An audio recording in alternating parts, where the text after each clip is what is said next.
희대의 살인마 유영철의 풀스토리. 국내 제1의 연쇄살인마, 세계 단기간 살인 기록 2위, 세계 30대 살인마 중 13위. 출생 1970년 4월 18일 전라북도 고창군에서 3남 1녀 중 세 번째로 태어나 버렸다.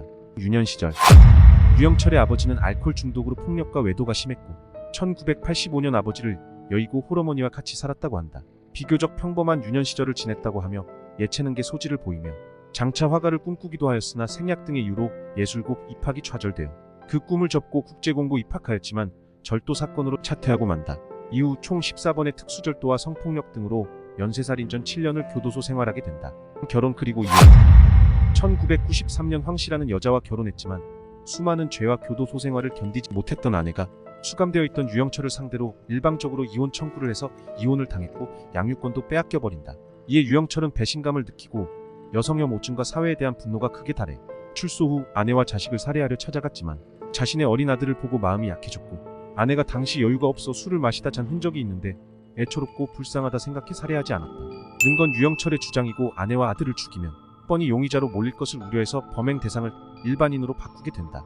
이후 교제 중이던 여성에게 이혼남 전과자라는 이유로 절교당하면서 기본에 있던 폭력성의 복합적 요인들까지 작용하면서 연쇄살인범이 된다.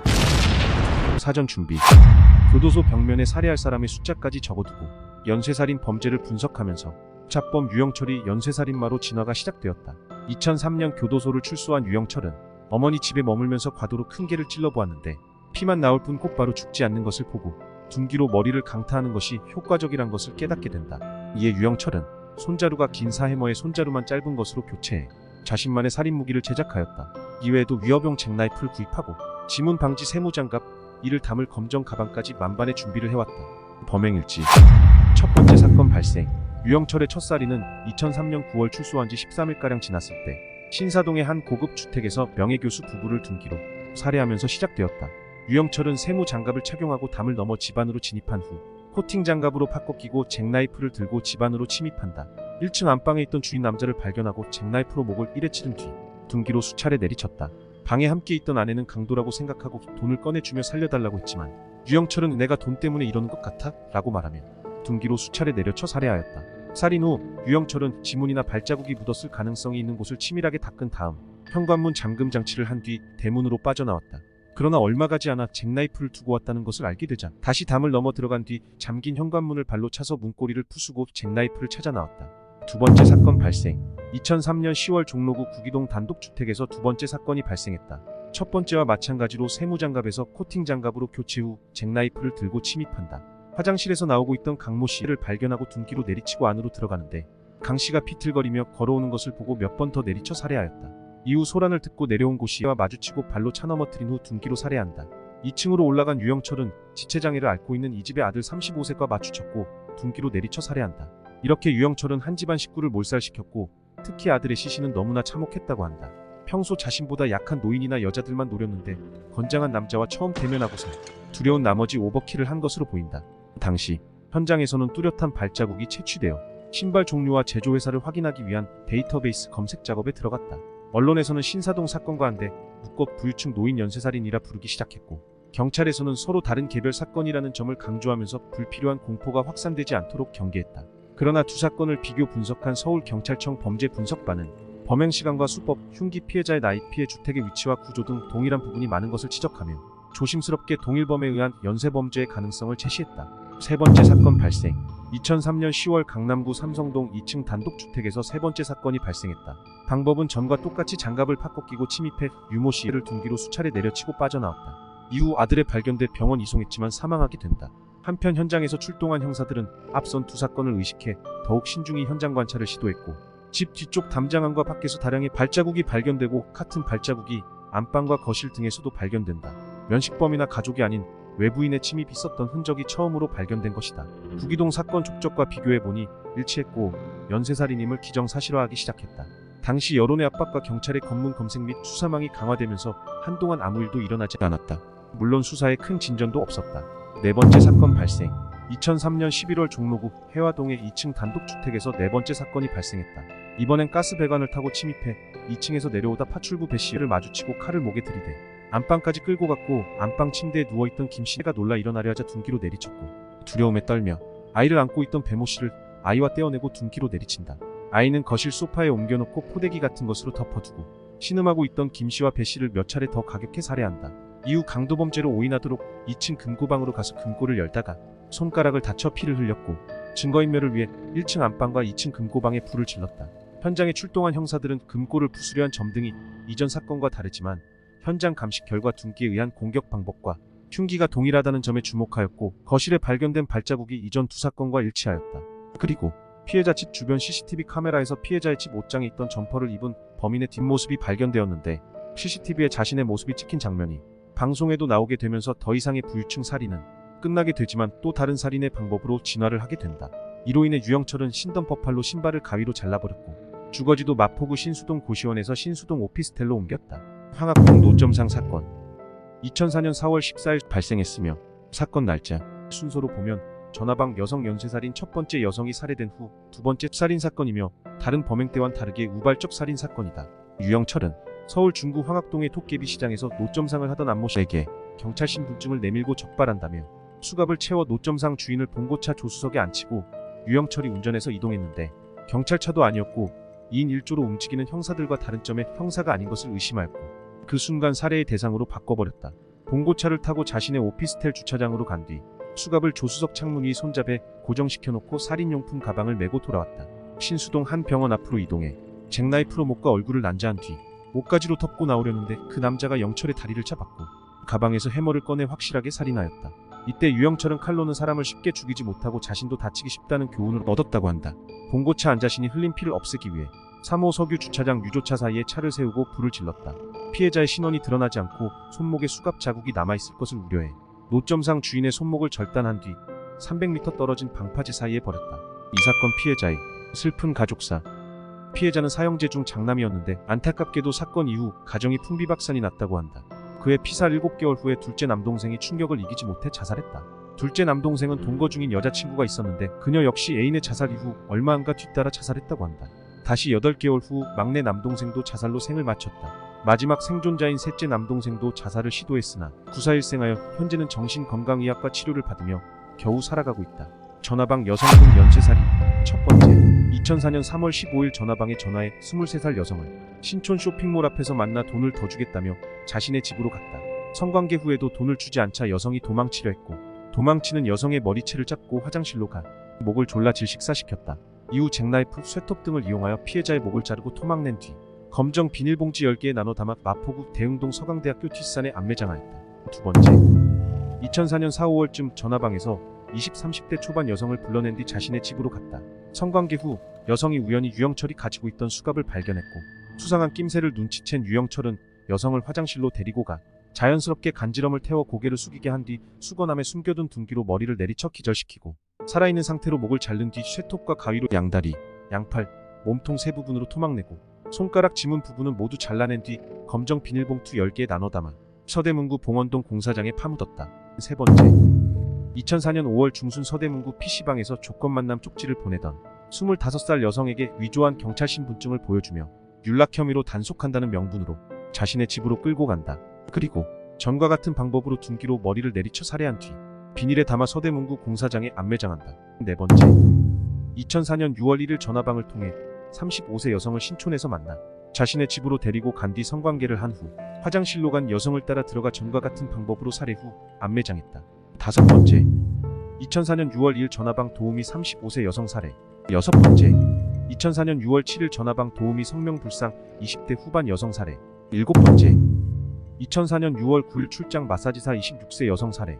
여덟 번째 2004년 6월 18일 전화방 도우미 27세 여성 살해.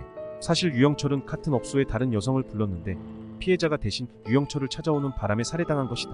이 사건으로 대신 갔던 동생이 연락이 안 되고 여성들이 사라지는 일이 자주 생기는 것에 의심을 품게 되었고 유영철을 잡게 되는 단초가 된다. 아홉 번째 2004년 6월 25일 출장 마사지사 28세 여성 살해. 열 번째 2004년 7월 2일 출장 마사지사 26세 여성 살해. 피해자의 이름이 유영철과 사귀던 여성과 같았고 생김새도 비슷하다는 이유로 살해하고 나서도 얼굴을 많이 훼손했다고 한다. 11번째 2004년 7월 9일 출장 마사지사 24세 여성 살해. 마지막 2004년 7월 13일 출장 마사지사 27세 여성 살해. 이와 같이 유영철은 11명의 여성을 살해하고 시체를 훼손한 뒤 안매장했다. 피해자는 총 20명으로 알려져 있지만 유영철은 25명을 죽였다고 말한 적이 있었고 연고가 없는 사람만 노려서 치밀하게 살해한 것을 보면 피해자의 수는 그 이상일 가능성이 높다고 한다. 검거 3월 24일 경찰에 한 건의 실종 신고가 접수된다. 실종 여성은 20대 출장 마사지사로 밤에 손님에게 전화가 와서 나간 뒤 소식이 없다는 신고였지만 당시에 경찰들은 별 신경을 안 썼다고 한다. 근데 얼마 지나지 않아 유사한 패턴으로 출장 마사지사가 실종되었고 신고가 들어갔으나 다른 살인사건에 빠진 경찰들은 신경을 쓰지 않게 되면서 하나 둘 피해자가 늘어만 갔다. 그런데 말입니다. 유영철이 잘못 알고 있었던 게 있었는데 각기 영업하는 이름만 다를 뿐이고 마사지 영업을 하는 전화번호는 그들끼리 연결돼 있었다. 콜택시처럼. 그러던 2004년 7월 13일 밤 용의자의 연락을 받고 27살의 출장 마사지사가 전화를 한 남성에게 출장을 나갔는데 12시에 다시 업소로 연락이 와서는 내가 납치된 것 같아 라는 이야기를 하고 끊어버렸고 그 이후 핸드폰이 꺼져버려 연락이 되지 않았다. 당시 여성은 시골 출신 여자로 돈을 벌기 위해 열심히 일하고 부모님한테 돈을 보내주던 무척 성실한 아이라서 모두가 걱정을 했다고 한다. 그래서 업주한테 이야기를 해 업주가 평소 알고 지내던 기동수사대 양 형사에게 신고하였다. 경찰들은 출장 마사지사를 부른 전화번호를 조사해보기로 하였고 처음엔 살인을 의심한 게 아니고 단순 납치범 정도로 생각했다고 한다. 다음날 새벽 2시 같은 번호로 같은 목소리 남성이 전화를 받고 양 형사에게 그놈에게 전화가 왔다라는 소식을 전했고 경찰들이 현장으로 오게 됐다. 하지만 그 남자는 이상한 낌새를 눈치를 챘는지 약속한 장소에 나타나지 않았고 계속 위치를 바꿔 다른 여자를 보내달라며 혼선을 주었다. 잦은 변동으로 검거 인원들이 흩어져 있던 중 마사지 업소 사장이 기다리던 곳에 유영철이 나타났다. 양 형사에게 바로 연락했고 양 형사는 근처 지구대 도움을 요청해 함께 검거하라고 한다. 서강 지구대 순경의 도움으로 현장에서 검거했고 검거 당시 무언가를 입에 넣고 먹으려고 해서 제지한 뒤 확인해보니 마사지 업소 전단지였다고 한다. 그리고 마사지사는 어딨냐고 물어봤더니 그냥 마사지사가 마음에 안 들어서 바꿔달라 한 것뿐이라며 차분하게 자신의 이야기를 했다고 한다. 검거한 유영철을 기동수사대로 데려간 뒤 조사했는데 유영철은 자신이 불리해지면 갑자기 몸을 떨고 입에 개거품을 물며 간질환 자인 것처럼 연기했다고 한다.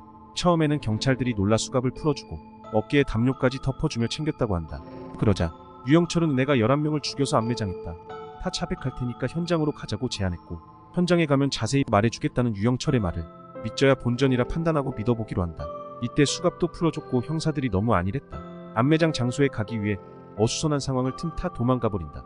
유영철은 아직 자신의 범행이 드러난 게 없기 때문에 도주를 택하지 않고 자신의 오피스텔로 갑살인에 쓰인 흉기들을 모조리 버리고 방안을 깨끗이 청소한다.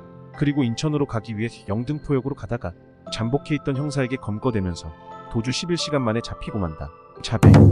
검거 후 유영철은 11명 웃기시네 25명 죽였다며 여기서 제일 높은 사람 데려와라 너희들이 함부로 대할 사람이 아니다며 기고만장했고 유영철이 뭔가 있다고 생각한 형사들은 당시 이례적으로 경무관급 수사부장을 불러 신문했는데 유영철은 과시욕이 강하기 때문에 자신이 간부급과 이야기를 하면 뭔가 으스대면서 이야기를 털어놓을 수 있다고 생각한 것이다. 아니나 다를까 높은 사람이 자신을 신문한다는 게 너무 만족스러웠던 유영철은 수사부장이 내려와 신문을 하자 우쭐했고 그런 범죄자의 심리를 잘 알았던 수사부장은 일부러 유영철을 무시하고 자극하면서 니까짓 게 무슨 살인이냐며 절도범 주제의 살인은 할 줄 아냐는 식의 신문을 진행했다고 한다.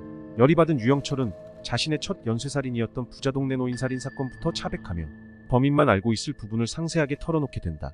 수사부장은 계속해서 유영철을 자극해 현장 답사까지 데려가는데 경찰들이 추측했던 동선, 살해 순서, 모든 것을 정확하게 재현해내는 것을 보고 모두 유영철이 진범임을 믿게 되었다고 한다. 이후 문제는 증거였는데 유영철이 11시간 도주 중에 숨겼던 해머를 자극을 받자 스스로 찾아내줬고 해머에는 그때까지도 피해자들의 혈흔 DNA가 남아있었다고 한다. 그런데 자신의 범행을 술술 말하던 유영철이 이상하게도 출장 마사지사들만은 모른다고 주장했고 유영철을 달래가며 며칠 동안 알아낸 결과 이전 살인사건과는 달리 업소 여성의 범행은 살인 후 토막을 냈다는 것 때문에 범행 사실을 부인한 것으로 밝혀졌다.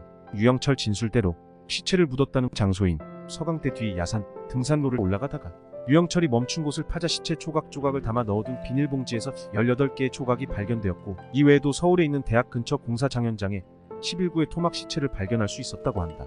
유영철은 11구의 시체가 나오자 5명 정도 더 죽였다고 부족하다며 더 찾아보라고 했다. 경찰들은 사색이 되어 대대적인 수색 작업을 펼쳤으나 시체가 나오지 않았고 5명은 유영철이 경찰들을 가지고 놀기 위해 말한 장난인지 정말 더 죽였던 것인 건지는 지금도 확인이 불가하다. 시신의 손. 당시 발견된 시체들은 부패가 심했지만 피해자 신원 확인을 위해 경찰들은 하나하나 조각난 사체를 붙여나갔고 그러면서 알게 된 사실이 시체에 손가락이 없었다. 유영철은 혹시 시체가 발견됐을 경우 지문 검식이 되지 않게 손가락을 잘랐던 것이다. 근데 원래 손가락 끝뿐 아니라 손가락 마디를 통해서도 피해자 신원 파악이 가능했고 경찰들은 남은 조각들로 전화방 도우미의 시체였다는 걸 알게 된다. 그리고 놀라운 건 일부 시체에서 간이 없었고 이에 대해 유영철은 간은 믹서기에 갈아서 먹었다고 했다고 한다. 유영철은 자신의 형과 아버지가 간질로 죽었다고 생각하고 다른 사람 간을 먹어야 자신이 간질로 죽지 않을 수 있다고 착각해 간을 갈아 마셨다고 한다. 11구의 시체 중 2구는 토막이 나 있는 데다 부패가 너무 심해 신원 확인이 어려웠고 신원이 파악된 9구의 시체는 20, 30대 여성들이었고 그 중에는 예비신부도 있었다고 한다. 사이코패스 성향. 경찰에서는 유영철이 얼마나 더 죽인 건지 파악이 안 되었고 둔기로 머리를 맞아 살인당한 사건을 다 가지고 가 유영철에게 물어봤다고 한다. 그러면서 나온 것이 2004년 4월에 불에 탄 자동차에서 발견되었던 황학동 불법 노점상 살인 사건이었다. 유영철은 순순히 자백하는 척하면서도 상황과 정황 설명을 다하고 결정적인 순간에 부인하며 경찰들을 쥐락펴락했다. 유영철은 수많은 살인 속에서도 어떠한 죄책감도 느끼지 않았고 무차별로 대상을 선정했다고 한다. 업소 여성들을 살해 당시에는 그날 기분이나 대상에 따라 부모님께 전화를 시켜주기도 하고 대화도 많이 하기도 하고 자기가 하고 싶은 대로 시키고 싶은 대로 시키면서 가지고 놀았다고 한다. 어떤 여성에게는 녹음을 시키기도 했는데 이는 살해 시점을 다르게 하기 위한 것으로 녹음된 목소리를 다음날 들려줌으로써 경찰의 수사에 혼선을 주고 수사망을 벗어날 알리바이를 만들 수 있기 때문이다. 살인 초반에는 현장에 발자국을 남기는 모습도 보였지만 점점 치밀해지면서 이런 알리바이를 만들기까지 진화했던 것이다. 살인에 사용한 해머는 원래는 이렘과 되는 긴 막대에 달려 있었는데 긴 막대를 빼고 고무로 된 손잡이로 교체하면서 힘을 못 받을까봐 석회로 발라 연결하는 등 자신만의 완벽한 살해 도구를 만들어낸다. 한 방에 자신의 힘을 충분히 받아 가격하여 보낼 수 있게 만든 것인데 이 해머를 만든 유영철은 자신이 한 방에 피해자를 죽일 수 있다는 자신감과 뿌듯함을 느끼고 있었다고 한다. 죽은 여성들의 경우 보통 작고 마른 체구의 여성들이었는데 이혼한 부인과 닮은 체구의 여성을 골라 죽였다고 추측을 했지만 유영철의 말에 의하면 뚱뚱한 여자는 죽이고 처리하기가 힘들고 키 큰 여자는 목을 잘라도 욕조 안에 안 들어가서라고 이야기했다고 한다. 이후 한 기자와 대화에서 여성들을 몸을 함부로 놀리거나 하는 일이 없었으면 하고 부유층들은 좀 각성했으면 합니다라며 범행 동기에 대해 말했는데 자기가 세상에 잘못된 것을 바로잡기 위함이었던 것처럼 이야기하며 합리화에 많은 이들이 경악했었다. 유영철은 핸드폰 뒷번호로 1818을 골라서 썼다고 한다. 인터넷 아이디나 통장 비밀번호도 보통 1818을 사용하며 그의 폭력성이 고스란히 담겨 있는데 그런 그의 특이한 성질 사이코패스 성격 때문에 그는 살인을 계속하며 발전하는 자기 자신을 즐기기까지 하며 다음에는 더 완벽하게 이렇게 죽여야지 하고 생각했다고 한다. 장기의 경우 먹었다는 주장만 있을 뿐 증거가 없었고 갈아먹었다고 했지만 믹서기가 발견되지 않으면서 사실 여부가 확인되지는 않았는데 간만 빼서 없어진 걸 보면 그것만 빼서 버린 것은 아닐 테니 먹었다는 주장이 꽤 신빙성이 있어 더 끔찍하다. 사형 선고. 유영철은 자신이 원하는 변호사를 직접 지적하며 유명한 국선 변호사를 자신의 변호사로 지목하는 여유까지 보였는데 그 여자는 알고 보니 두 번째 살인사건 근처에 살고 있던 여자 변호사였다. 유영철은 구기동 살인사건 때 원래 이 여자를 죽이려 했었지만 주변의 인부들이 작업하고 있어서 그 집으로 들어가지 못해서 못 죽였다며 그때 인연을 이야기하면서 자신이 죽이려 했다가 살아난 사람이라 자기를 잘 이해해 줄 것 같다는 말도 안 되는 소리를 했다.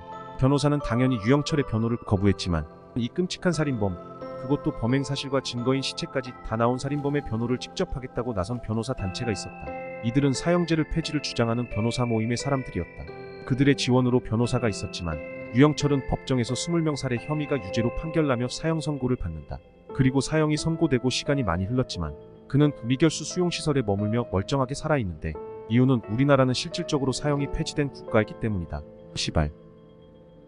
교도소 생활.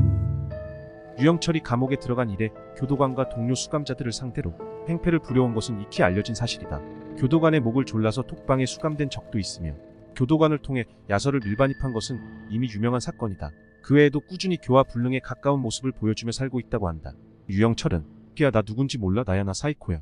문 열어. 너 하나 죽여도 나는 어차피 사형이야 라고 말하며 난동을 부리다 톡방에 수감되기도 했고 닭고기를 먹을 때 몸통이나 날개를 먹는 특혜 같은 것을 누렸으며 한밤중에 난동을 부리거나 뜨거운 물 좀 줘봐.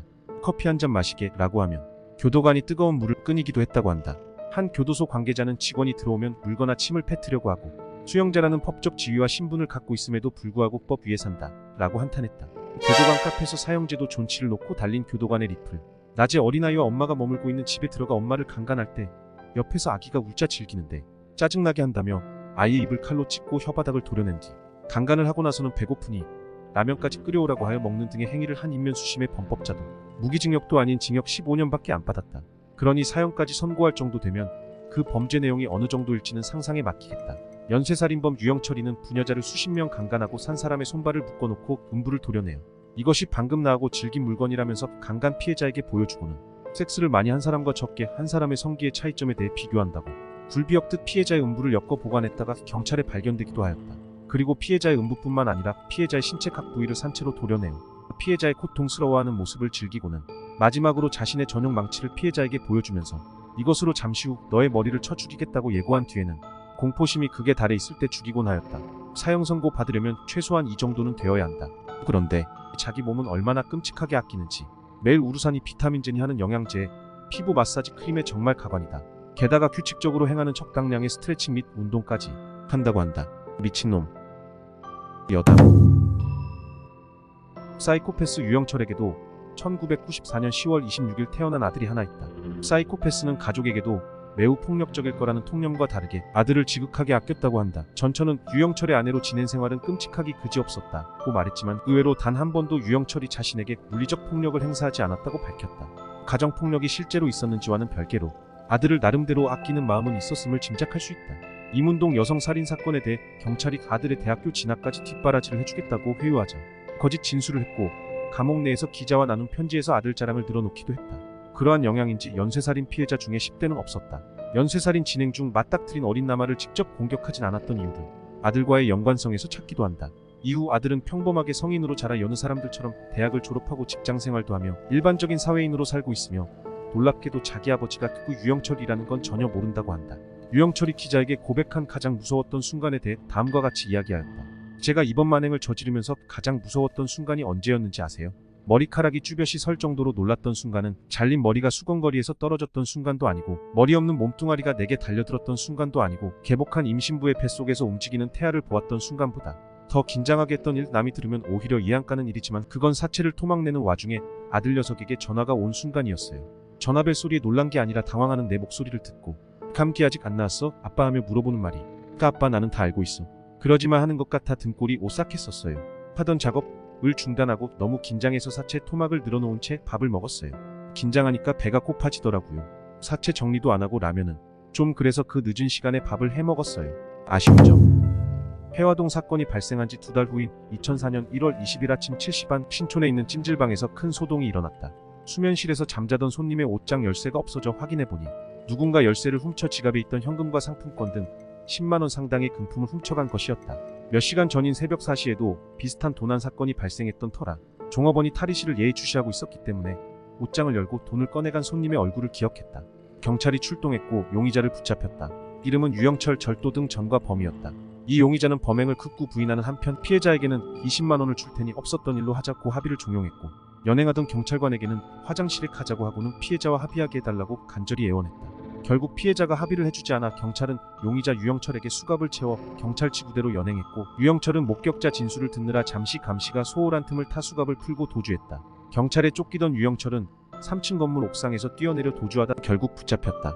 범행을 극구 부인하는 데다 찜질방 종업원의 진술 말고는 증거가 없고 도난당한 금액이 10만원밖에 안 된다는 이유로 경찰이 신청한 구속영장이 기각되고 유영철은 다시 자유의 몸이 되었다.